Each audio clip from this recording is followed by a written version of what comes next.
Como probablemente saben, este Centro Nacional fue fundado hace 22 años justamente con una visión que permitiera hacer un cruce entre las diferentes expresiones artísticas, pero con un vínculo especialmente puesto en las nuevas tecnologías, la cuestión científica, tecnológica, etcétera, y estos cruces e hibridaciones entre las expresiones artísticas. Y fue por una iniciativa del señor rector de la UNAM y de nuestro secretario que nos pusimos a trabajar desde el Centro Nacional de las Artes con la contraparte de la UNAM para hablar de un proyecto en el que pudiéramos tener una mayor colaboración como la que ya hemos tenido a lo largo de muchos años entre el Centro Nacional y otras dependencias de nuestra Secretaría, pero hacerlo de una manera como mucho más orgánica.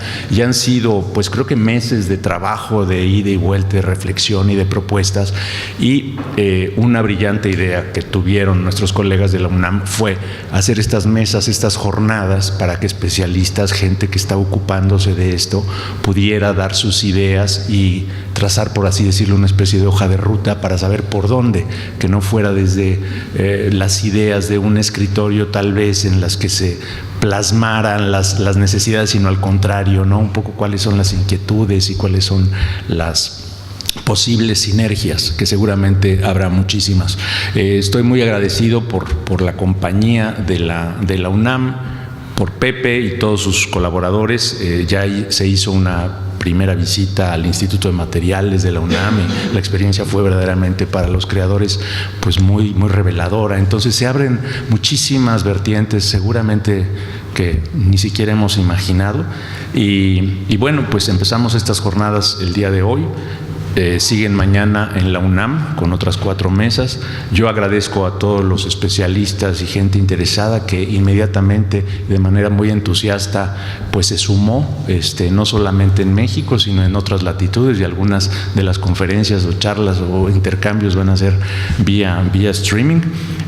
No abundo mucho más, les agradezco a ustedes, les deseo unas felices jornadas.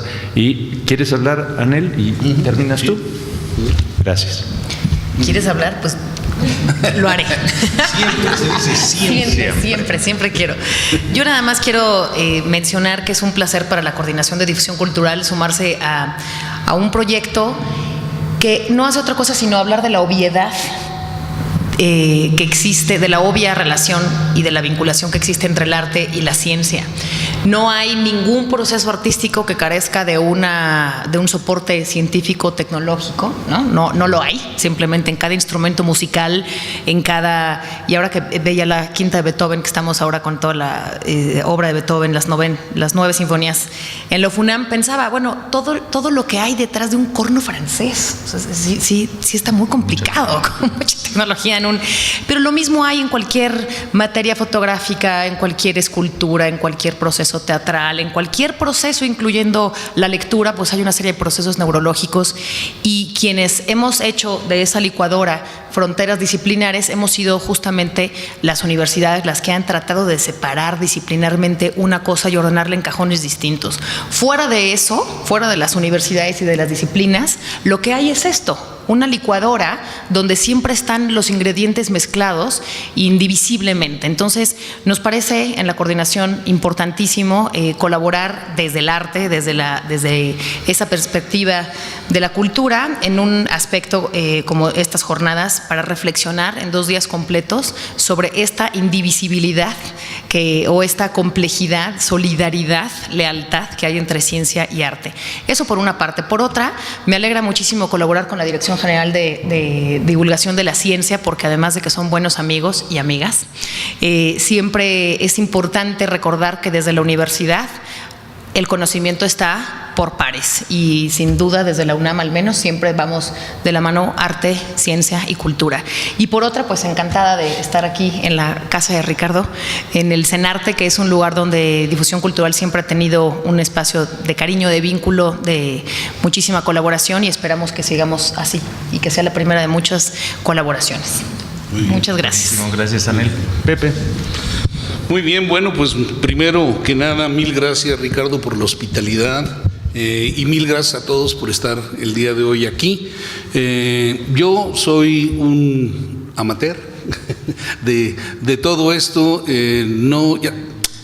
Me entrené como científico, hice física, saqué un doctorado en astrofísica, pero en los últimos años me he convertido más bien en un burócrata y he estado un poco alejado de la investigación científica.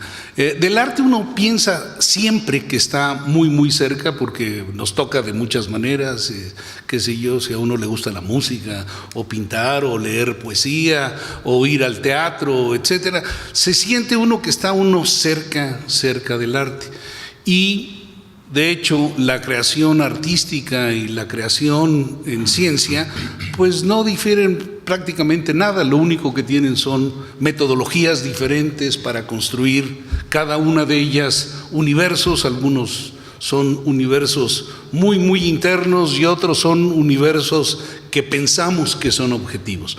Pero independientemente de cuál sea el área en la cual estemos trabajando, estos universos son exploraciones, son caminos a veces no caminados, y en ese sentido yo creo que la iniciativa que tuvieron el secretario de Cultura y el rector de generar un programa conjunto entre la Secretaría de Cultura y la UNAM para explorar los alcances de ciencia, arte y tecnología también, pues yo creo que es una iniciativa que hacía falta, y el hecho de que ustedes estén aquí muestra que hay un nicho para desarrollar, que ha sido desarrollado de manera casi aleatoria por muchísimos grupos. Quizá aquí en el CENART, a lo largo de los 20 años que tienen de existencia, lo han hecho de una manera metódica, constante, pero en la UNAM esto no se había dado. Y cuando nos zambullimos Kimosabi, cuando María Andrea y Cintia, a quienes les doy las gracias porque ellas han sido quienes han hecho la mayor parte del trabajo. Yo soy la cara bonita aquí que viene a hablar, pero ellas son quienes han arrastrado el lápiz para explorar el trabajo que se ha hecho dentro de la UNAM. Nos sorprendimos porque si miramos únicamente los últimos 7 años, hay trabajos estupendos realizados en lugares que por lo menos yo jamás me hubiera imaginado que se darían. En los institutos de investigación se han hecho trabajos en la Facultad de Filosofía, en la Facultad de Química, etcétera, y todos han estado desarrollándose de una manera desconectada. Quizá el único que ha sido constante a lo largo de 10 años son los encuentros de ciencias, artes y humanidades que ha venido desarrollando Ángel Mairén y Octavio Moctezuma, quien está aquí con nosotros. Y hay, de hecho, textos bien estructurados desde hace un buen número de años. José Luis Díaz hizo un texto que de hecho fue la inspiración de los encuentros de ciencias y artes, que se llama algo así como el ábaco, la lira y la rosa. ¿Ese es el nombre correcto? ¿Cuándo lo publicaste? 97, o sea, hace casi 20 años.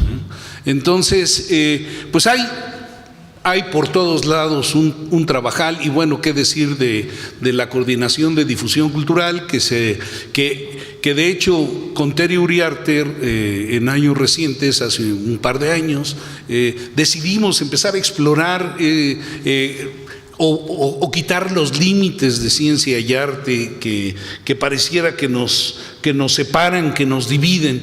Y bueno, todas estas acciones son acciones que al no estar coordinadas no tienen ni un impacto para hacer proyectos de ciencia y arte, y tampoco tienen un impacto hacia la sociedad. Entonces yo celebro muchísimo la iniciativa insisto, el secretario de Cultura y el rector, para generar un programa de largo aliento. Y esperamos que estas primeras jornadas, que son el primer insumo que va a haber de este trabajo, generen una cadena de proyectos que nos hagan ver que no hay límites entre la ciencia, el arte y la tecnología. Entonces, bueno, no los voy a aburrir más. Muchísimas gracias por su presencia, muchísimas gracias a Ricardo y todo su equipo, muchísimas gracias a María Andrea y a Cintia García Leiva por el trabajo que han hecho. Y bueno, pues pongámonos a reflexionar y trabajar. Muchas gracias. Muy buenos días.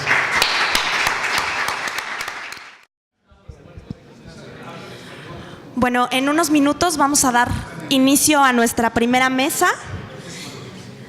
Le pedimos por favor a Julieta Jiménez Cacho, a Tania Edo, a José Luis Díaz que tengan la amabilidad de pasar aquí ya a instalarse.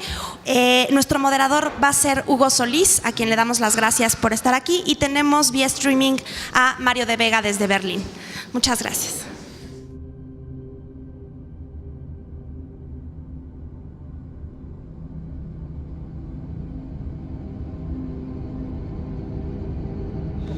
Entonces estamos con Tania Edo, que bueno, ya se presentará, Julieta Jiménez Cacho también, y José Luis Díaz. Y en internet está Mario de Vega, de él sí vamos a hablar un poquito para simplificar la comunicación. Mario de Vega dice: explorando la fisicalidad de la escucha y el umbral de la percepción humana, Mario de Vega investiga la materialidad del sonido, la vulnerabilidad de los sistemas materiales e individuales y el potencial estético de sistemas inestables. Ha sido artista invitado y ponente en la Universidad de Kunst Berlin, Internationales Musikinstitut Darmstadt, Technische Universität de Berlin, École Nationale Supérieure de las Bellas Artes de París, el Centro de Diseño y Televisión de Braunschweig en la Universidad de Arte, el KW Institute of Contemporary Art, el Laboratorio de Arte Alameda, la Universidad für Angst, bien, Museo Universitario de Arte Contemporáneo, Gotcher College, Art Play Center, Laboratorio de Centro de Arte y Creación Industrial en España, el Harvestsburg Digital Media Arts Center, entre otros. Su trabajo ha sido expuesto en México, Canadá, Estados Unidos, Chile, Sudáfrica, India, Rusia, Japón y en la mayoría de las principales capitales europeas. Vive y trabaja en Berlín y en la Ciudad de México. Mario Vega es un artista que tiene mucho que trabaja mucho aquí en el Centro Multimedia. Y bueno, hasta donde tengo entendido, esto es más bien una mesa de discusión y planteamientos, preguntas, y por tanto creo que Tania tiene presentado algo, pero los otros dos ponentes simplemente están aquí para expresar su pensamiento, sus opiniones en el tema que estamos abordando, ¿no? Entonces, a lo mejor conviene que se presenten y empiece la discusión, ¿no? Pues, ¿no quieren empezar con Mario? Sí. Te digo que empezamos contigo, Mario. Y así ya lo liberamos. ¿Sí? ¿Pero qué quieren que yo diga? ¿Cómo? ¿Me escuchan? Sí, perfecto. Sí. Pero lo primero es que yo tengo ganas de conocer a Hugo Solís. O sea, por alguna extraña razón nunca nos hemos visto físicamente decir: Hugo, yo soy Mario. Hugo, mucho gusto. A ver, Tenemos okay. muchas relaciones en común, pero por alguna extraña razón de la vida siempre hay. Vamos a mantener así el anonimato otra temporada. Pero bueno, de nuevo de forma virtual. Bueno, estamos... Pues bueno, ¿qué les digo? No sé, estamos aquí, Julieta Jiménez Cacho, si quieres presentarte, Julieta. Me presento entonces de una vez. Bueno, soy Julieta Jiménez Cacho, ya lo dijeron. Estoy como directora de la Casa del Lago desde el año 2012, o sea, 4 años y medio, trabajando un planteamiento de arte y medio ambiente, con lo cual estamos bastante ligados a temas de ciencia. ¿Me tengo que presentar mi currículum? No. Bueno, estudié fotografía en Edimburgo, en Escocia, pero antes hice un año de química en la Facultad de Química de la UNAM, así que alguna relación por ahí me liga con la ciencia. De hecho, mi pretexto para irme a dedicarme a la fotografía es que en el cuarto oscuro algo había de química.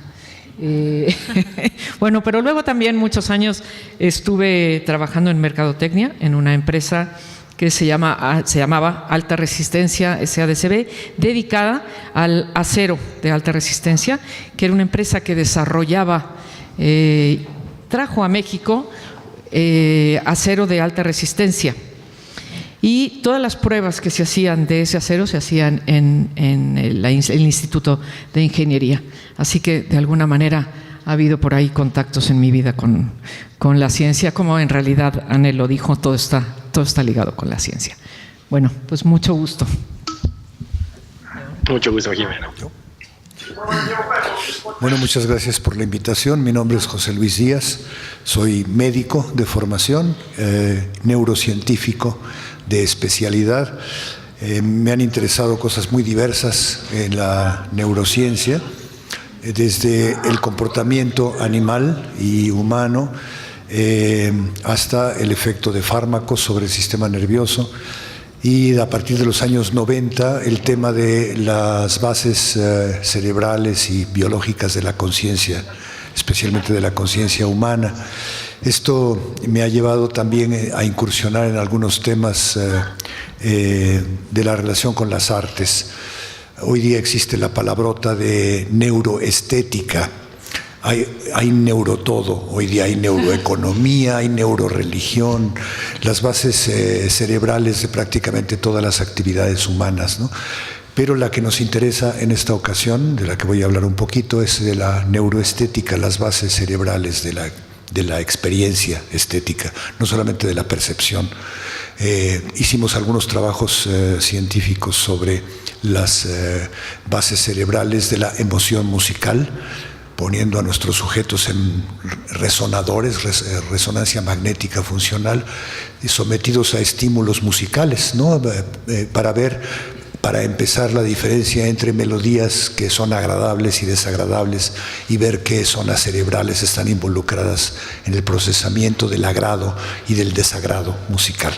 Entonces esa ha sido una de las áreas. Y la otra, que ya mencionó Pepe hace un momento, es un interés más general sobre las relaciones que existen entre el conocimiento científico, el conocimiento que otorgan las artes en general y el conocimiento de la sabiduría, a veces asociado a la religión y demás. Por eso el nombre del ábaco, la lira y la rosa, que fue una exploración en un librito de divulgación científica realmente de hace ya 20 años, al cual también me puedo referir si se presta el tema para hacerlo. Gracias. Bueno, yo soy Tania Edo y actualmente dirijo el Laboratorio Arte Alameda. Y empecé mi vida profesional justo en este espacio hace 20 y tantos años, pues en estas prácticas, ¿no? Entonces, en los últimos años, o sea, siempre los cursos de conocimiento para mí han sido como lo más importante en esta trayectoria, y actualmente estoy viendo como una efervescencia, un interés cada vez mayor de parte de los artistas de involucrarse en procesos de conocimiento pues un poco más complejos de los que uno tiene acceso a nivel, digamos, pues regular, ¿no? Y cada vez la necesidad también de entrar mucho más a los espacios científicos, a los espacios de investigación, pero sobre todo a participar de las conversaciones, que creo que está sucediendo. Entonces, bueno, pues de eso es un poquito de lo que voy a hablar en un momento. Okay. Bueno, pues a mí me gustaría primero nada más como centrar el tema del que vamos a estar hablando, que tiene que ver justamente cómo interpretamos esta comunión entre arte y ciencia en el presente, porque incluso el significado de arte y ciencia... ¿Perdón? Como que se mete ruido ambiente de donde está Mario. Que mute. Que haga un mute en el micrófono. Sí, tal vez, Mario, mientras no hables tú, si muteas tu micrófono, sería bueno. ¿Sí? Ok. Sí, ya está, ¿no?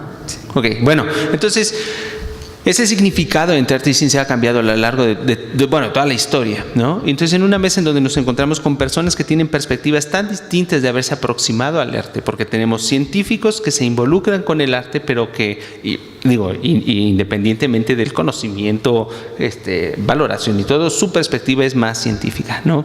Tenemos personas que vienen del campo musical, por ejemplo, Mario, que se involucra con un pensamiento científico, pero su eje es, digamos, la producción artística y por tanto la generación de productos artísticos.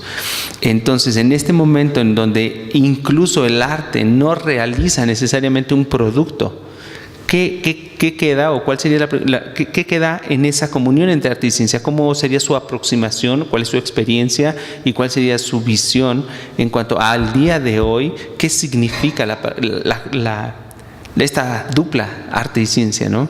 Se necesita producir arte en esta relación, se necesita producir conocimiento científico, se tiene que gestar una manifestación nueva que es distinta a las otras dos. ¿Cuál es su experiencia? Aprovechando su gran trayectoria cada uno, ¿no? Esta sería como la primera pregunta que a mí me gustaría escuchar de ustedes. ¿Alguien quiere? Yo sí. ¿A quién le das la palabra? Pues a quien. Bueno. A ver, es que al empezar tú a hablar, lo que se me viene a la mente es justamente una pieza de arte sonoro que tenemos en este momento en Casa del Lago. En Casa del Lago hay un espacio sonoro abierto en el jardín con una instalación de 8 bocinas, y en este momento hay una obra que se llama Aire y que consiste en obtener la información que la Semarnat emite sobre la contaminación del aire en las distintas delegaciones, y a través de un programa lo transforman en sonidos. Se eligieron ciertos instrumentos y esa información se está transformando en sonido. Esto sucede en tiempo real. Nosotros cambiamos la pieza en el espacio sonoro una vez al mes y lo hacemos con un concierto en vivo, y para el concierto sí fue una cosa pregrabada e incluso estuvo manipulada en ese momento, pero en el mes que va a estar es la información en vivo. ¿Qué tanto el conocimiento científico les importa a los artistas y qué tan importante será a través del arte dar información científica? Yo creo que ahí no está el vínculo, ¿no? Yo pienso que a los artistas les interesa informar sobre algo, tienen inquietudes, y esto, bueno, específicamente en el sonido está esa línea. Yo no creo que propiamente les interesara saber exactamente sobre la contaminación del aire a estos chicos. Sí hacer ver que hay aire contaminado y cómo cambia el sonido por las diferentes circunstancias del ambiente, ¿no? Porque efectivamente cuando hay más contaminación el sonido es como más fuerte, más ruidoso, menos cómodo. Cuando hay menos contaminación es más melódico. Pero en mi experiencia con artistas que trabajan con ciencia, no es que les interese propiamente la ciencia ni demostrar algo a través, sino que quieren manifestar su inquietud de cómo ven ciertos aspectos, ¿no? Y a través de su práctica artística. Y bueno, el arte contemporáneo, los procesos son muy importantes, ¿no? Por ahí mi comentario. Bueno, creo que es una pregunta, como que es la pregunta la que acabas de plantear, ¿no, Hugo? Que es una pregunta que necesita como más tiempo, pero estoy pensando en como que hay que verla desde distintos lugares, del lugar del artista, del lugar del científico y del lugar también un poco del público y de las cosas que van sucediendo en esa colaboración, ¿no? Como que creo que sí es muy importante regular, mantener, no regular en el sentido regulatorio, sino como de sí discutirlo, hasta dónde, y también un poco pensando, ahora que estaba preparando esto sobre el estado de la cuestión, me puse a ver, y en otros eventos que me ha tocado participar justo en este mes, de un consejo de planeación para políticas de arte, ciencia y tecnología, ¿no? Pero otro simposio que acaba de suceder en Ars Electrónica, en donde justo las preguntas eran esas, como queremos que hay ahora, a partir de este Horizonte 2020, que son unos grandes fondos que está dando la Unión Europea, hay un nicho específico y muy grande para proyectos de arte y ciencia, ¿no? Entonces, están ya empezando a discutir este tipo de cosas. ¿Hasta dónde queremos que el resultado del proyecto sea información o conocimiento científico o sea una obra de arte? Se preocupan mucho también porque el científico siga haciendo ciencia y el artista siga haciendo ciencia, pero también hay ya en la experiencia, estoy pensando por ejemplo en cultivos o en plantas autofotosintéticas de Gilberto Esparza, y una cita de él justo en donde dice: a veces me angustio mucho porque siento que estoy haciendo conocimiento científico puro, pero cuando ya me quito ese prejuicio, trabajo con mucho más comodidad. Eso dice mucho por un lado, ¿no? Y por otro lado, también como contrastarlo con un texto que acaba de escribir una bióloga, que está en la UNAM justo, y que está especializada en biología sintética, que conoció plantas autofotosintéticas en el laboratorio de Alameda, empezó a platicar con Gil y escribió en una entrevista, o declaró en una entrevista que para ella la pieza le había dado dos cosas: información valiosa, como datos científicos, pero también preguntas que ella nos estaba haciendo. Ella trabaja con organismos en Cuatro Ciénagas, con estos estromatolitos, con organismos muy, muy específicos, muy particulares, y comenzaron en ese momento un diálogo, Gilberto y ella, que ahora dio lugar a un nuevo proyecto, en donde es estos proyectos en donde Gil se siente que está siendo más científico, pero que si pierde el prejuicio, o sea, un poco invitando también a que el científico haga lo mismo a veces, ¿verdad? Porque tampoco lo que se trata es de hacer aquí justo, o sea, la licuadora es una gran metáfora, pero queremos hacer preguntas, ¿no? Y eso a mí me da como mucha... pues sí, me motiva muchísimo que de una conversación entre un artista y un científico haya información valiosa de ambos lados, pero sobre todo que se llegue a una pregunta común. Eso no creo que se llegue en todititos los proyectos, pero para mí sería como una de las cosas que esperaríamos que pasara, ¿no? Lograr preguntas comunes, y creo que el presente nos está obligando a ello. O sea, la línea de investigación de la Casa del Lago sobre lo ambiental es clarísima, es como... es una de las líneas que son urgentes, ¿no? Pero bueno, hasta ahí lo dejaría por ahorita. Bueno, la pregunta de la relación actual, ¿no?, en tiempo presente de estas áreas es fundamental. Yo utilizo un poco un recurso de modelación científica para aproximarme a esto. Se llama el diagrama de Venn. El diagrama de Venn son tres circulitos que se entrecruzan, que tienen zonas particulares y zonas de traslape, y una zona común entre los tres en el centro. Si tomamos el conocimiento humano, yo diría que podemos modelar a las ciencias en un círculo, a las artes en otro y a la sabiduría en un tercero. Pero estos círculos se están entrecruzando, se están sobrelapando. Ya escuchamos ejemplos particulares de lo que es la ciencia del arte y el arte de la ciencia. Eso es una zona de traslape muy claro entre esos dos conjuntos de conocimientos, ¿no? A mí me llama mucho la atención y me parece muy interesante el trabajar en la zona de traslape común. Es decir, no solamente es importante ver de qué manera las ciencias aportan a las artes, tecnologías, formas de aproximarse, formas de ver el mundo, y las artes aportan a las ciencias formas de representar o de estructurar o de hacer estructuras que son relevantes al conocimiento científico. Pero me interesa mucho la parte, digamos, más conceptual. ¿Cuál es la relación de conocimiento entre estas áreas? ¿En qué se parecen y en qué se diferencian las aproximaciones de la ciencia y de las artes en particular?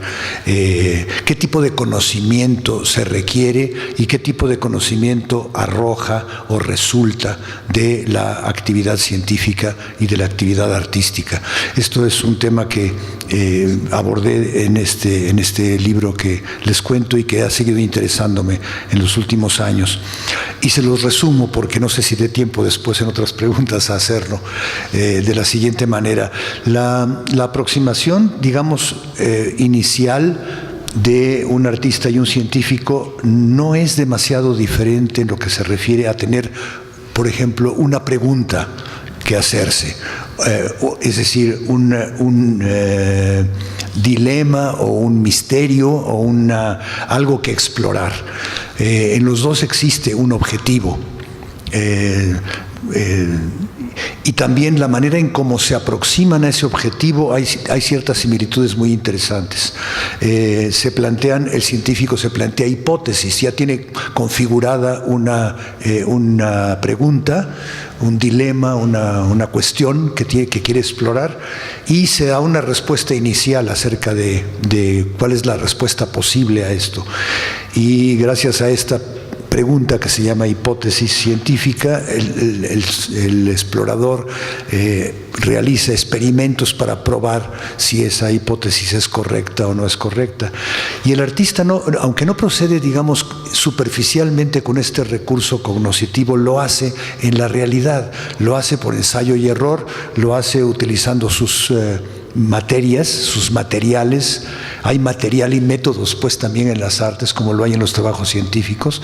Utiliza sus materiales para aproximarse, para probar, para hacer ensayos, eliminar errores y demás. El poeta tacha sus intentos de versificar hasta que va logrando, digamos, una estructura que va resultando satisfactoria, que le va respondiendo a su pregunta. En ese sentido también hay bastantes similitudes en las aproximaciones. Y finalmente el resultado es aparentemente muy distinto, pero no lo es. En ambos casos se producen estructuras. La salida de la investigación básica es un trabajo científico que tiene ciertas características, y la salida de las artes es usualmente la producción de una estructura material, que puede ser una pieza musical, que puede ser una escultura, que puede ser cualquier otro material que ha sido trabajado, que ha sido manipulado. Entonces, en el caso del científico, existe el modelo científico. El modelo científico es una aproximación a la realidad mediante la producción de una estructura. Es decir, en eso también hay similitudes, aunque hay muchas diferencias de apariencia, hay muchas similitudes en lo que se refiere al procedimiento, a la aproximación. Pero hay una diferencia fundamental, y esa me parece muy interesante. Realmente el objetivo final de la ciencia es generar un conocimiento que sea universal, impersonal, empírico, comprobable, público. Fundamentalmente. Es decir, el científico persigue, entre comillas, verdades universales, leyes que sean aplicables en cualquier mundo, etc. Es decir, el objetivo final del conocimiento científico es la generalización, la universalidad del conocimiento. Y en el caso de las artes es exactamente al revés. Permítanme proponérselo de esa manera. El arte busca la particularidad, busca el sentimiento individual, busca la visión del artista en particular. El novelista no quiere hacer un texto que sea pertinente a toda la especie humana, sino quiere producir un texto que sea pertinente a la visión de un personaje, a la visión particular, a una emoción particular, profundizar en lo particular. Entonces esto, para mi gusto, proporciona a estos dos tipos de conocimiento una complementariedad muy interesante y una posibilidad de interacción dificultosa, porque son realmente objetivos muy diversos, pero al mismo tiempo muy retadora, muy que reclama la producción de interacciones muy significativas entre estos casos. Ahora es cierto que los artistas más contemporáneos se me hace que se están pareciendo cada vez más, ¿no?, a lo científico. Ya no les interesa, como en la época del romanticismo, o hasta el surrealismo y poco después, la expresión particular, ¿no? El artista es como una especie de mediador de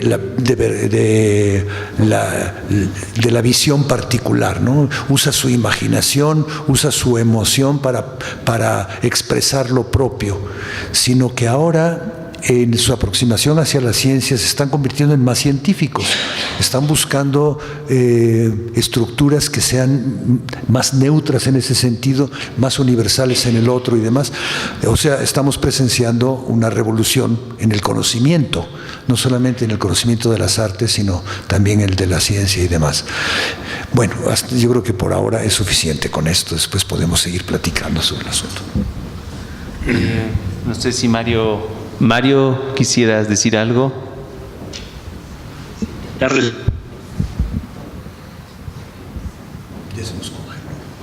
¿Se nos fue? Se congeló. Ok. Bueno, mientras regresa Mario, pues yo estoy aquí anotando.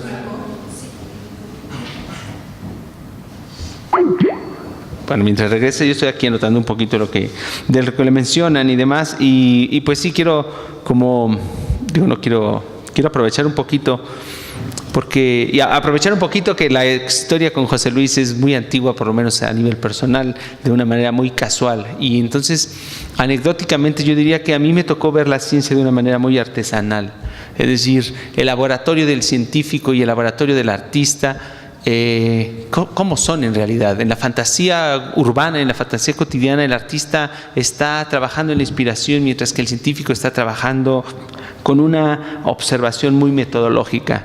Y lo que yo he visto en mi experiencia personal es completamente lo opuesto. Los científicos son más artesanos, y estoy polemizando y quiero ver qué pasa con esta pregunta tan atrevida, pero al final, dentro de la ciencia existe la técnica, por ejemplo, y no me imagino, volviendo al tema de la neurociencia, pues todo el conocimiento que se ha desarrollado a través de una práctica y de una instrumentación y de un trabajo que al final involucra pues una artesanía en saber cortar un tejido, artesanía en saber teñir una sustancia.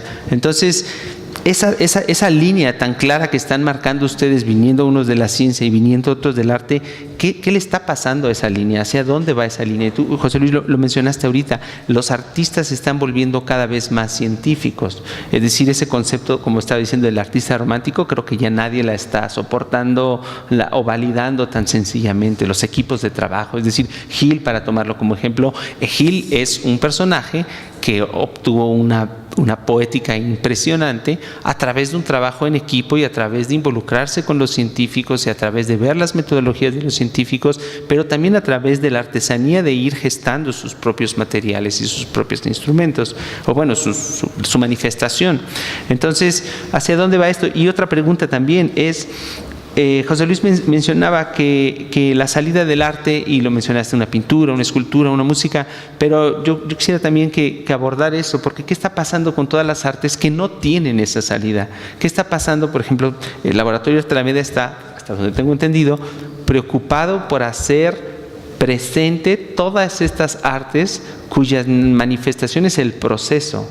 Es decir, la obra de arte es el proceso, no importa tanto la salida. No importa que haya un material al final. Entonces, ¿qué líneas podrían ustedes mencionar en estos pensamientos? Pues yo veo una cosa que es muy importante, que creo que no es solo el artista el que esté como muy interesado en volverse científico, sino como cuando uno revisa el contexto general internacional de, no sé, de estos movimientos de Open Science, de ciencia abierta o de ciencia ciudadana, que son enormes. No todos, o sea, hay artistas, pero es como también es mucho la gente queriendo también enterarse de esto que me voy a inyectar, de qué se trata, o esto, en fin, esto que está llevando a cabo, o sea, conduciendo a las sociedades en este momento, pues, ¿qué es, no? Que ya no sea una caja negra, pero bueno, ya estamos otra vez contigo, Marito. ¿Quieres? La tecnología a veces no se da, ¿eh? A ver. No, bueno, yo creo que el presente obliga. Es un poco como lo mencionabas tú, Tania. O sea, el presente obliga a trabajar de manera más consciente. Y creo yo que vivimos en un momento histórico en donde tenemos que establecer estos vínculos de conocimiento. Y creo que el uso de tecnología requiere cierta responsabilidad también. Por un lado, ese es uno de los comentarios que podría dar. Y por otro, creo que el artista es un catalizador. Es un catalizador de temporalidades, del presente, digamos. Y pensaría que esa relación pensada en términos de establecer hipótesis es principalmente cómo trabaja un artista, ¿no? A veces creo que está basado en una hipótesis, ¿no? Una especulación de las cosas. Y me hace pensar que este tipo de encuentros en donde hay diferentes aproximaciones de conocimiento humano enriquecen una postura ante el mundo, ante lo que ocurre en el mundo. Y creo que eso es crucial para mí, ¿no? O sea, y estoy en completo acuerdo, ¿no? En pensar, digamos, como esta falta de necesidad por romantizar la práctica artística. O sea, creo que pensando en esa responsabilidad, o sea, creería yo que este trabajo en primera persona, ¿no? Que siempre habla del yo y del estado emotivo del artista y en fin, todo esto que ya sabemos, podríamos tal vez dejarlo a un lado y pensar en problemáticas reales que involucren a un grupo más amplio de personas, ¿no? Y que generen un diálogo más horizontal. O sea, porque creo que uno de los grandes problemas del arte contemporáneo es su hermetismo, por un lado, y por otra, su falta de claridad a problemas reales, a problemas que atañen a la sociedad. Y creo que eso es algo que en un encuentro como este me hace pensar y me motiva pensar que eso es posible, establecer esos vínculos de conocimiento.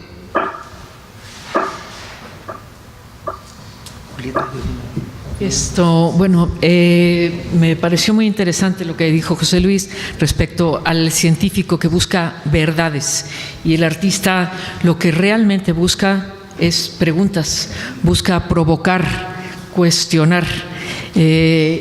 ¿Cómo se llama? Mario de Vega. Y justamente, pues Mario nos lo está diciendo, ¿no? Como artista, cómo los artistas hoy están trabajando, cómo les importa la investigación. Les quiero comentar de una exposición que tenemos ahorita en Casa del Lago, que es Agricultura y Alimentación. Y justamente lo que se presentan ahí son experimentos científicos, ¿no? Hay un caso de Iván Puig, presenta. Su proyecto se llama Fórmula Secreta y en lo que consiste es en convertir un refresco en agua potable a través de un sistema de destilación y lo ha activado ahí afuera en el bosque de Chapultepec y él no trata de convencer a la gente de que no tome refresco, simplemente le plantea la posibilidad de convertir un refresco en agua potable. Y está el agua potable y está una masa negra, una melaza, una melcocha que le llama, que está bastante impresionante, que dice uno, ¿cómo te puedes estar tomando esto? Y además lo que hizo fue a través de un organismo que no sé exactamente cómo se llama, que los que están trabajando con la Cámara de Diputados, para que no se quite el impuesto a los refrescos. Y entonces lo que hizo fue unas cajitas en las que una cajita negra muy bonita que tiene dentro dos botellitas, dos cápsulas estas como de las de medicina para inyecciones. En una está la melcocha y en otra está el agua potable. Y en la tapa es como símbolos de química, ¿no? Y eso se los mandó a cada diputado.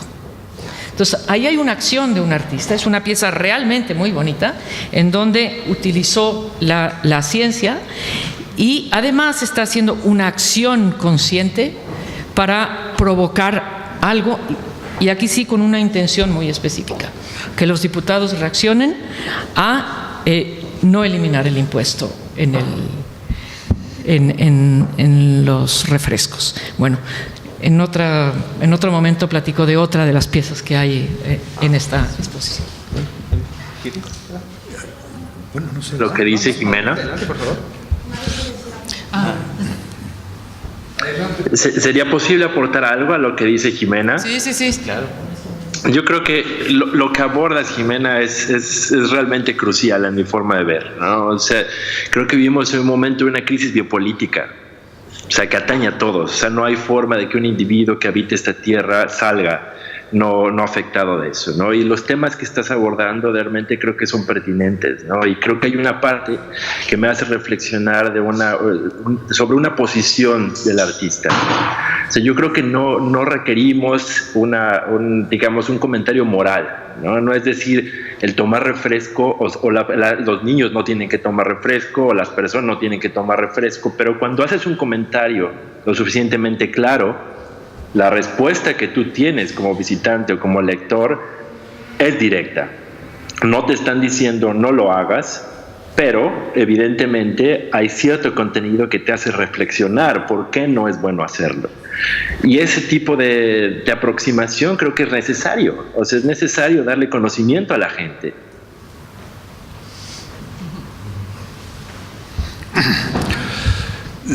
Le preguntaron alguna vez al premio Nobel en bioquímica Hans Krebs qué era lo más importante para formar a un científico. Y dijo él, un científico se forma siempre al lado de un maestro, como el Zen. Es interesante este punto también de similitud o diferencia entre todas estas aproximaciones al conocimiento.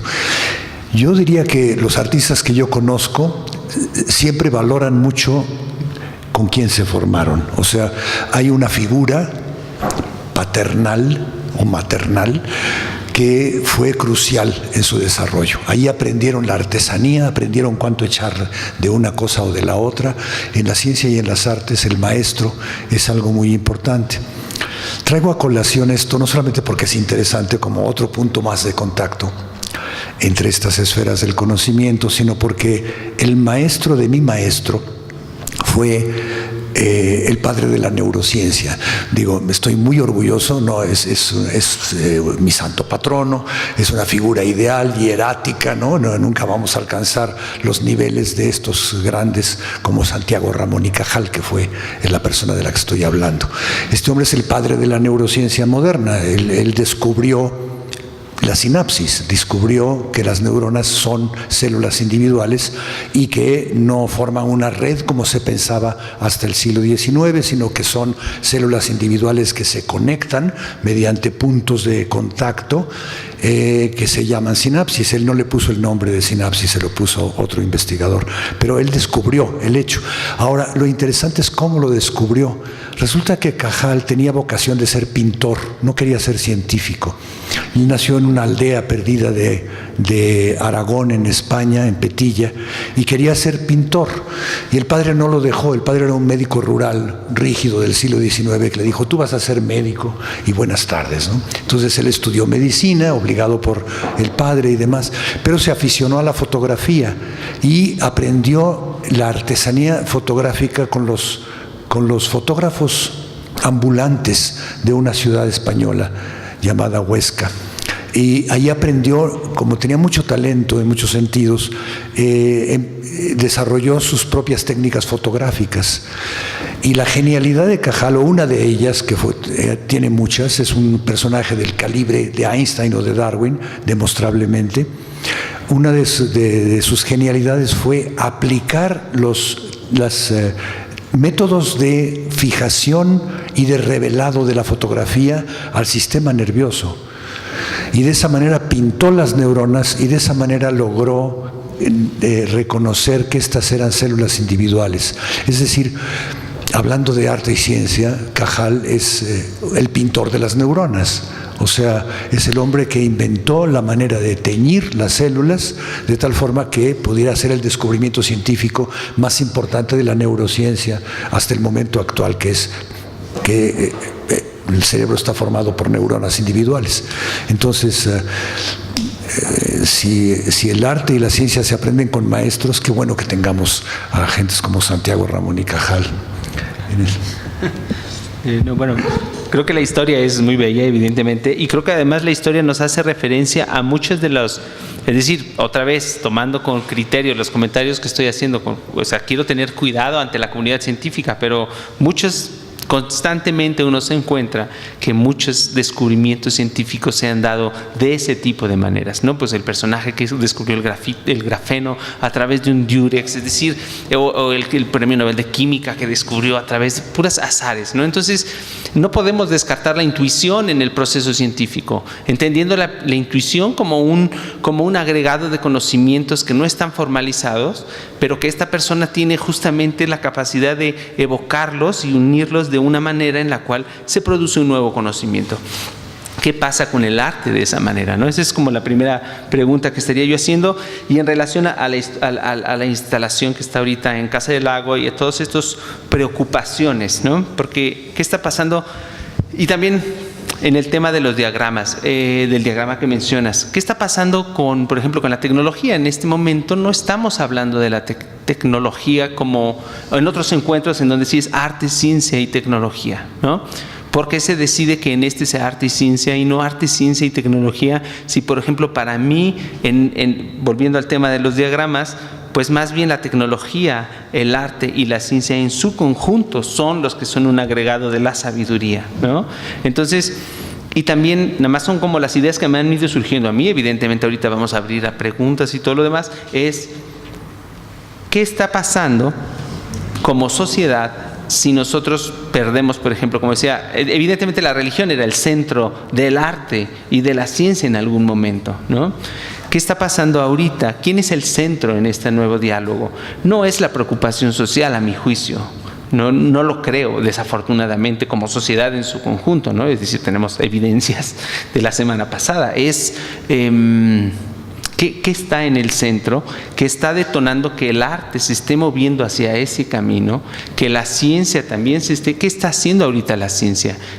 Porque todos decimos, bueno, la ciencia está buscando verdades absolutas, y por lo menos los diálogos que yo tengo con mis amigos matemáticos que estudian teoría de anillos y que dicen, bueno, pues es que esto es un conocimiento que la verdad es pura especulación y que la ciencia está llegando también a unos niveles especulativos que no comprueban muchas cosas. Entonces, ¿hasta dónde se están rompiendo esos esquemas que funcionaron mucho tiempo, en donde decimos que la ciencia busca verdades absolutas y que el arte busca una individualidad? Sí, en las manifestaciones que estamos viendo, el arte se está direccionando tratando de mostrar generalidades a través de eventos, como el ejemplo del refresco, ¿no? Es decir, ¿qué tendrían que comentar al respecto de esos temas? Yo difiero contigo de que no haya interés en la comunidad y lo social, Independiente, no sé a qué te refieres lo que pasó la semana pasada, que ganó Trump. Sí, claro. Ah, bueno, ganó Trump, pero eso no es porque la sociedad, o sea, que los individuos no tengamos interés en lo que sucede. Creo que al contrario, creo que, y por lo menos en los artistas con los que hemos estado trabajando en la Casa del Lago, todos tienen un verdadero interés por lo comunitario y por lo social, y creo que por eso justamente se van por estos caminos, más que los artistas que mencionábamos antes, que se mencionó, en donde lo que importa es presentar su emoción del momento, ¿no? Pues otra vez creo que es una enorme pregunta, pero me encanta, ¿no? Creo que tiene mucho que ver con, a ver si lo puedo con esta transformación, por ejemplo, en la noción de conocimiento de la que hablaba José Luis. Hemos vivido una larguísima historia en donde el conocimiento era, bueno, desde la caverna de Platón hasta algo que estaba allá afuera que nos lo metíamos. O sea, todo ese tipo de concepciones de conocimiento hemos tenido, ¿no? Hasta que tenemos una concepción biológica del conocimiento, y entonces tocar es conocer. Y entonces, ¿qué pasa con el conocimiento que se guarda, que se gestiona? O sea, como que ahí hay un problema. Y que además hay teóricos del arte, que han identificado como un giro epistémico en el arte. Eso como síntoma, o sea, yo tengo como muchos ejemplos, pero ¿cómo y por qué sucedió? Mi hipótesis sería que los cambios del siglo XX fueron y siguen siendo, o sea, lo que pasó en el siglo XX en términos de cambios paradigmáticos, todavía no podemos, o sea, todavía no lo asumimos, pero ya tuvo efectos en el planeta, ya está teniendo, o sea, lo que llamamos antropoceno, que hay gente que no le gusta, es, bueno, a ver, el Brexit acaba de ser un cambio de un giro de timón que va a tener dimensiones geológicas, lo que pasó en Estados Unidos igual y lo que hacemos todos los días, ¿no? Es como también esa conciencia que creo que sí comparto con Julieta esto, casi todos los artistas que he visto trabajando con ciencia o tienen un interés como por remediar el asunto, por hacer algo mejor, que creo que, y también ahí hay muchas críticas desde otro lugar y muy pertinentes. A ver, el artista no tiene por qué cambiar el mundo, no, el artista no, todos. El artista, el barrendero, el cocinero, nosotros, los jefes, todos. Pero también hay grandes críticas hacia eso y hay artistas que están trabajando con el conocimiento científico para ser críticos con él.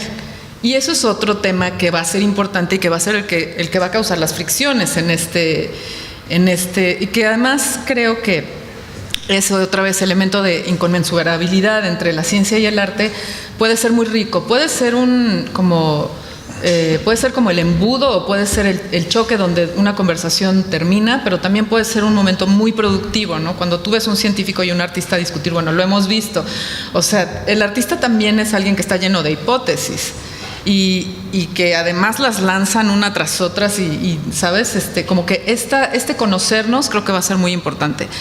Pero sí creo que tiene sobre todo que ver con, y algo que también dijo José Luis me gustó muchísimo, como la universalidad de un lado, del lado del conocimiento científico o la búsqueda de la universalidad, y por otro lado la búsqueda de la singularidad en lo artístico. O sea, no tendría más, creo que son puntos que hay que abordar de manera más profunda. Mañana tendremos aquí o allá un filósofo como para preguntar por esto, por ejemplo.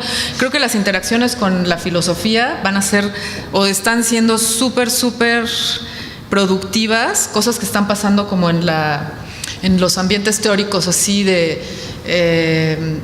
como más abocados, o una filosofía mucho más recargada en la especulación, una filosofía mucho más comprometida por la pregunta por la ciencia, más allá de decir que la ciencia es reductivista o que es, o sea, como que la crítica si se queda ahí no sirve de nada.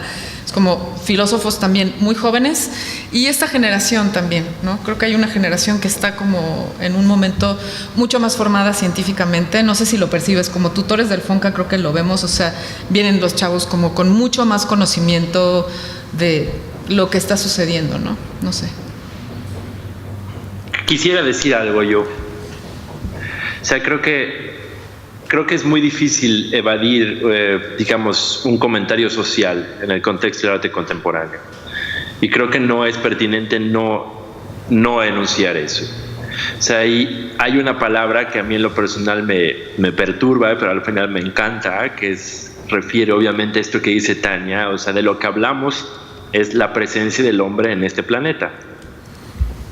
Ese es realmente el problema, ¿no? Este día del antropoceno se refiere justamente a eso, ¿no? O sea, cuáles son las consecuencias de nosotros humanos habitar este planeta, cuáles son las consecuencias ¿no? Y viendo un momento histórico como el que estamos viendo frente a nuestros ojos, es simplemente imposible evitar por lo menos dar un comentario de eso. Es decir, es simplemente un grado de responsabilidad. No, o sea, el artista tiene un privilegio. Es como si hubiera una persona hablando con un micrófono. Simplemente su voz tiene una amplificación mayor. Eso es lo que ocurre en el terreno del arte, ¿no? Y creo que es importante tomar esa responsabilidad como una posición ética.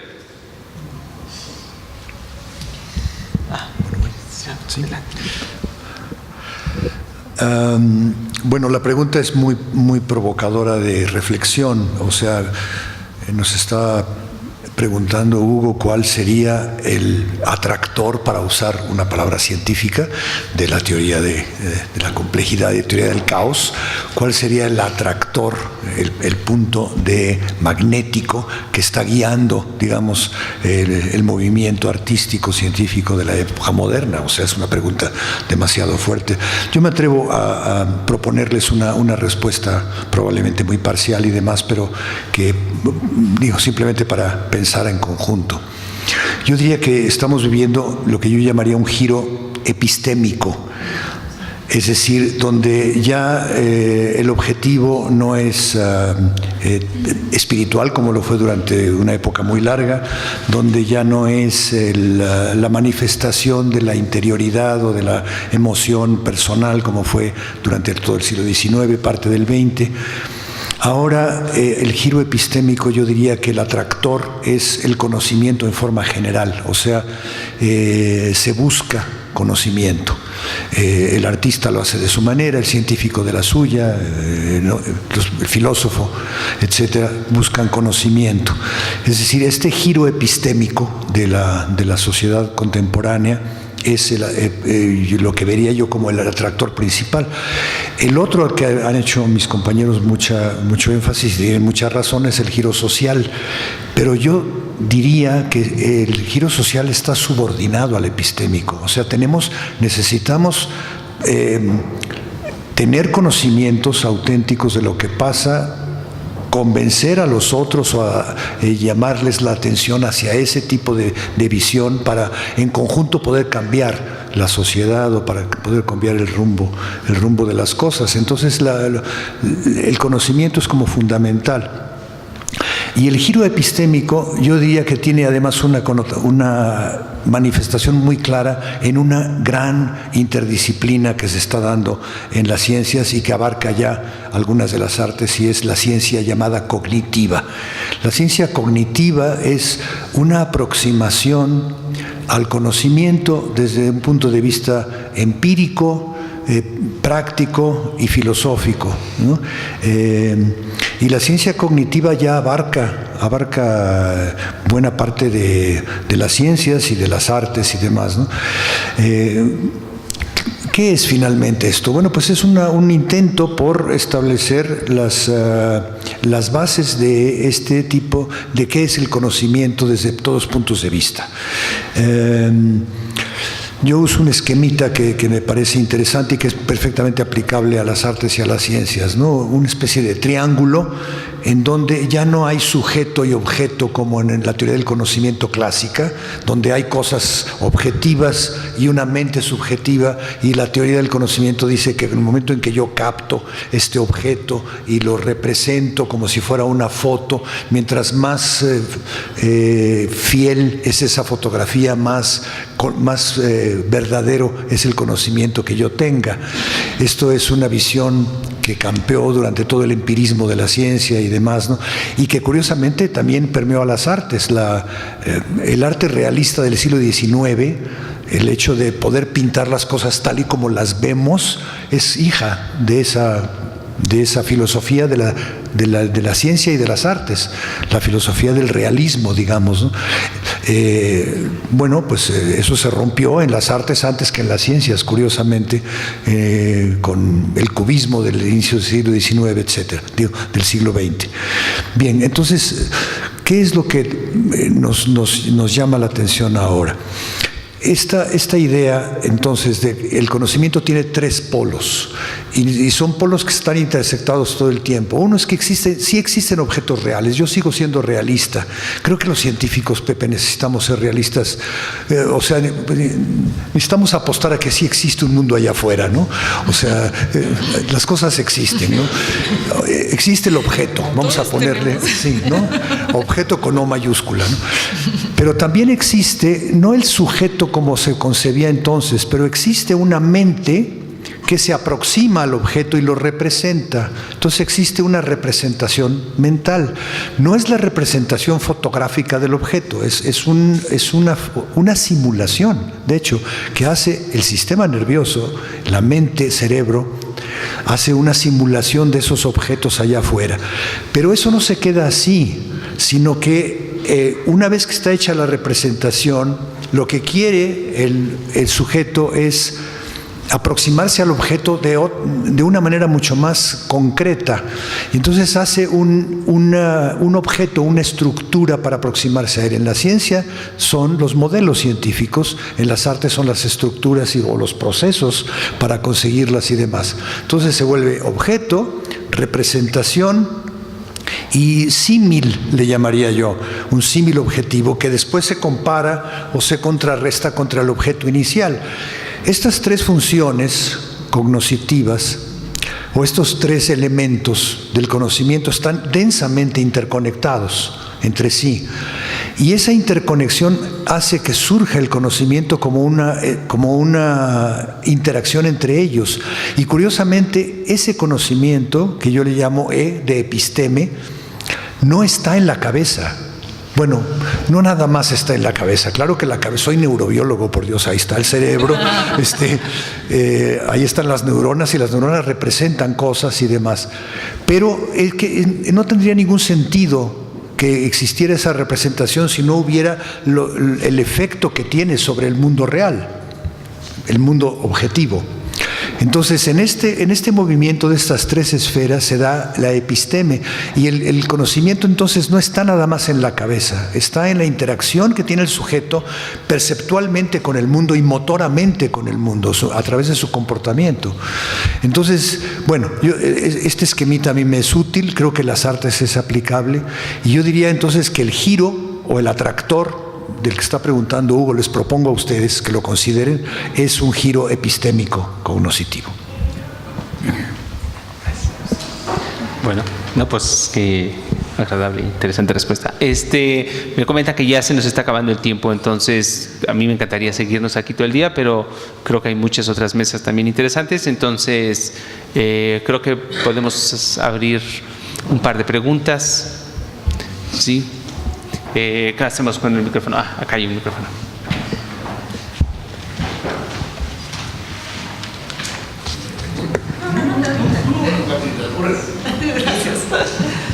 Bueno, perdón, hola, buenos días. Un placer estar aquí oyéndolos, está interesantísima la mesa. Les quería preguntar sobre algo que estuve leyendo ayer de un filósofo que se llama Harry Collins, que habla de algo que llama trading zones, las zonas de intercambio, que es un poco la intersección de estos diagramas de Venn que mencionaba José Luis. Entonces, mi pregunta va al respecto de, José Luis, ¿cómo ha transformado el contacto con el arte de tu práctica científica? O sea, estoy pensando, por ejemplo, en los estudios que has hecho sobre literatura y el stream of consciousness, música, etcétera. Y para los demás, en particular para Tania, si crees que el arte se ha transformado a partir de su interacción con la ciencia, no solamente en el sentido epistémico, sino también de las prácticas. Gracias. Bueno, yo diría que no es que el arte haya transformado mi quehacer científico, sino que ya no puedo evitarlo, o sea, ya está tan presente que no puedo evitarlo, ¿no? Este par de ejemplos que pusiste rápidamente, los voy a resumir muy rápidamente, ¿no? Si yo me interesa la conciencia humana, como es realmente uno de los objetos de mi investigación o de mi pues aproximación al mundo en este momento, ¿cuál es la mejor manifestación de la conciencia humana que tenemos? Una buena pregunta. Mi respuesta es el monólogo interior de los literatos. O sea, si yo fuera un extraterrestre que quisiera ver cómo está estructurada la conciencia humana, que me perdonen mis compañeros, aquí no hay ninguno, lo puedo decir abiertamente, no va a ser explorando el cerebro. El cerebro es muy importante y sabemos que ahí está, pero no sabemos cómo. Pero si leemos el último capítulo del Ulises de James Joyce, el monólogo de Penélope, eso es la conciencia humana. No es perfecto porque faltan muchos elementos, pero el intento que hace James Joyce de retratar, como casi de escuchar cómo trabaja la conciencia humana y retratarlo en un texto, es lo mejor que tenemos, ¿no? Si tratamos de ver cómo es la emoción musical, lo mejor es escuchar la quinta de Beethoven, o sea, o la que ustedes quieran, metálica para algunos, ¿no? O sea, la música que les emocione. En la música está codificada la emoción humana. Es decir, el material. Otro ejemplo que es perfecto. ¿Cuál es la mejor representación de un sueño que tenemos? No es un registro electroencefalográfico de la fase REM, de la fase de movimientos oculares. Claro, ahí está y es muy importante. Pero si yo quiero saber cuál es la mejor representación de un sueño que existe, yo voto por el sueño de Pedro en Los Olvidados de Buñuel. Si yo fuera extraterrestre y quisiera saber cómo es un sueño humano, antes de asomarme al registro electroencefalográfico voy a ver el sueño de Pedro en Los Olvidados de Buñuel, o el del viejo en Fersas Silvestres de Bergman. O sea, las artes nos están dando a los científicos la materia prima de nuestro trabajo. Hasta ahí. Qué bonito. Bonito, ¿verdad? Sí. No, pues qué emocionarte oírte, oye, es así como, no parece. No, creo que sí, definitivamente, o sea, más allá de un vínculo natural que hay, sobre todo entre el arte y tecnología, y luego hay que como ver las especificidades de ciencia y tecnología, pero creo que sí, las prácticas, sobre todo en las nuevas generaciones, que justo son como las más permeadas por este giro epistémico y en el arte.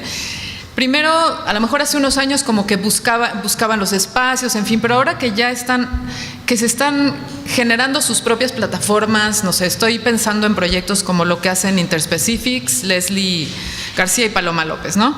Me parece que ahí está como que uno de los síntomas más presentes de este giro epistémico. Ellas investigan para hacer una pieza que, por ejemplo, esta pieza que parte de lecturas de comportamiento cerebral que después convierten en una especie de discos porque las imprimen no son discos, ¿no? Pero son una cosa que después actúa como disco en un tornamesas, pero es una impresión en 3D del comportamiento de 3 o 4 cerebros, y luego las tocan en una pieza en vivo donde la gente puede bailar, disfrutarla, en fin.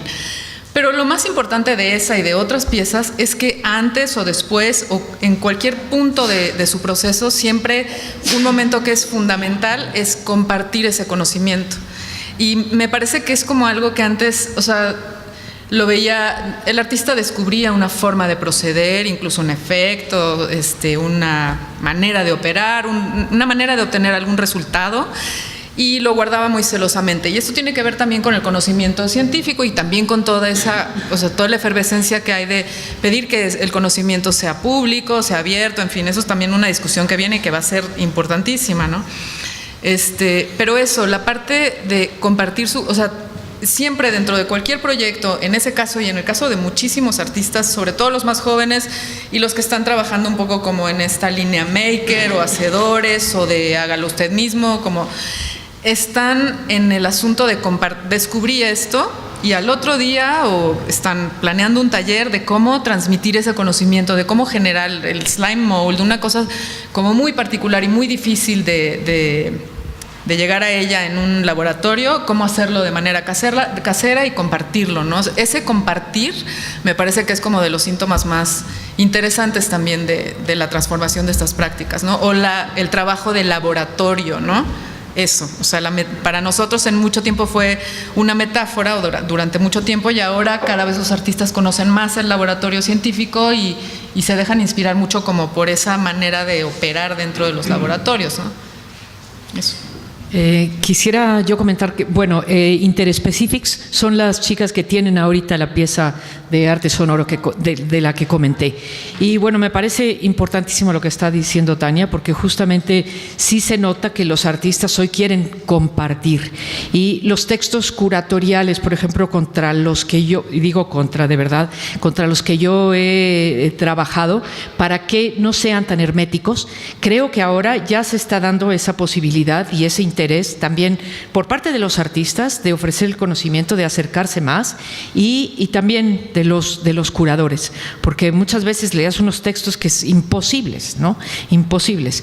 Y creo que eso es muy importante, y de ahí que retomo el interés que tienen los artistas por la sociedad, por lo social y lo comunitario. Y además hay muchos artistas que trabajan en colectivo ahora. Una última pregunta, ¿sí? Bueno, más que pregunta, tengo una serie de comentarios que probablemente no vayan en la misma línea de lo que ustedes están diciendo, pero yo creo que es importante poner sobre la mesa diferentes cosas. Yo no sé, pero tengo la sensación de que los seres humanos somos animales que aprendemos por imitación. Y entonces necesitamos maestros, y no importa cuál sea el área de trabajo en donde uno esté, arte, ciencia, carpintería, lo que sea, necesitamos una persona que resume el conocimiento pasado y que nos lo puede transmitir con mucha facilidad. Y en ese sentido, pues no importa cuál sea la actividad humana, los maestros son fundamentales para marcar derroteros, y marcan los derroteros de todos aquellos, de todas las nuevas generaciones. Por otro lado, pareciera ser como que el cerebro es el único órgano que puede estudiarse a sí mismo. Y yo creo que es muy importante el darnos cuenta que dentro de esta construcción que hacemos del universo, del mundo, esto que llamamos ciencia, no es otra cosa más que la búsqueda de nuevo conocimiento. Y yo no estaría de acuerdo que la ciencia busca la verdad. O sea, no sabemos lo que sea la verdad y no es relevante para la ciencia lo que es la verdad. Lo que es relevante para la ciencia es generar modelos que nos muestren cómo funciona esto que llamamos la realidad. Y por ejemplo, si tomamos la ley de gravedad de Newton, nos dice que las fuerzas gravitacionales se comportan de una cierta manera, y al día de hoy seguimos utilizando los conceptos de Newton, la teoría de Newton, la mecánica clásica, para resolver muchísimos problemas dentro de nuestro mundo cotidiano. Sin embargo, a principios del siglo XX, Einstein dijo: no, las fuerzas gravitacionales no existen. Esto que llamamos gravitación es una deformación del espacio. Y aquí tenemos una gran contradicción. ¿Es la gravedad una fuerza o es la gravedad una deformación del espacio? No sabemos cuál de las dos sea cierto. Lo que sí sabemos es que esto que llamamos fuerza de gravedad está bastante bien representado por el modelo de Newton y también está bastante bien representado por el modelo de Einstein. Entonces, la ciencia no es la búsqueda de la verdad, sino es simplemente una construcción de lo que creemos el mejor modelo que describe la realidad. Y ciencia es estar generando nuevos conocimientos. Y la aplicación de estos nuevos conocimientos es lo que llamamos tecnología. Entonces, yo no veo la necesidad de poner arte, ciencia y tecnología, cuando la tecnología es una consecuencia de esto que llamamos ciencia. De hecho, hay muchos límites artificiales que de repente la gente maneja como si fueran grandes abismos. Las ciencias naturales versus las ciencias sociales y las humanidades, como si fueran dos mundos aparte, y no, son exactamente parte de lo mismo. Y esta frontera artificial ha generado muchísimo daño en la relación entre quienes hacen ciencias naturales y quienes hacen ciencias sociales.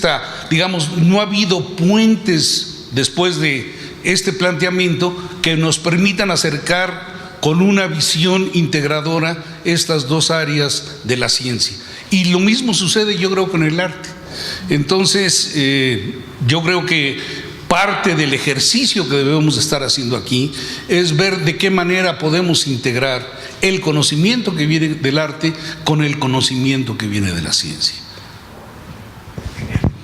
Bueno, pues ahora sí creo que se acabó el tiempo. Entonces, Mario, Tania, Julieta y José Luis, pues muchísimas gracias y de verdad una mesa interesantísima.